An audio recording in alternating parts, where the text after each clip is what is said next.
কি দাদা বাবুরা, কলকাতার দাদা বাবুরা, এটা এক ঘুমি হয়ে গেল না? যখন তুফান কলকাতায় মুক্তি পেল তখন আপনারা কি বললেন যে কি এটা বিরিয়ানি, কি জানি বিরিয়ানি বললেন, সেটা আচ্ছা যেটাই বলেন কুত্তা বিরিয়ানি নাকি কি জানি একটা বলেছে তোরা। যাই হোক, নাকি বিভিন্ন রকম নেগেটিভ অপপ্রচার করেছিস।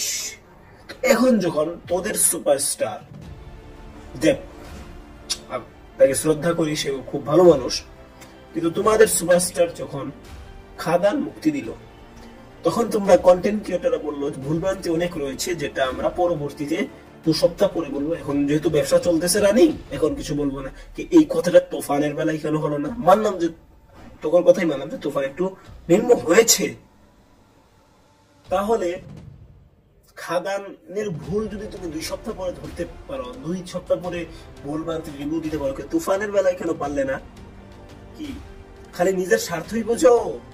এর জন্যই দেখো তোমাদের তোমাদের কলকাতার মুভি, যেমন সাকিব খানের মধ্যে 56 কোটি আর কখনো হতে পারবে না, 80 কোটি আর কখনো হতে পারবে না।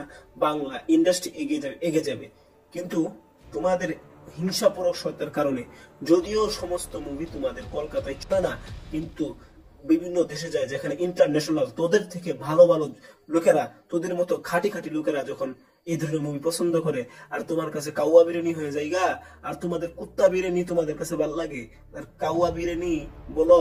ওই যে কুত্তা বিরিয়ানি সিরিয়ালে তো দিন দেখেছ, সিরিয়াল তোমাদের খুব ভালো লাগে, অ্যাকশন মুভিতে ভালো লাগে না। তো এতটুকুই বলার ছিল। ধন্যবাদ পুরো ভিডিওটি দেখার জন্য।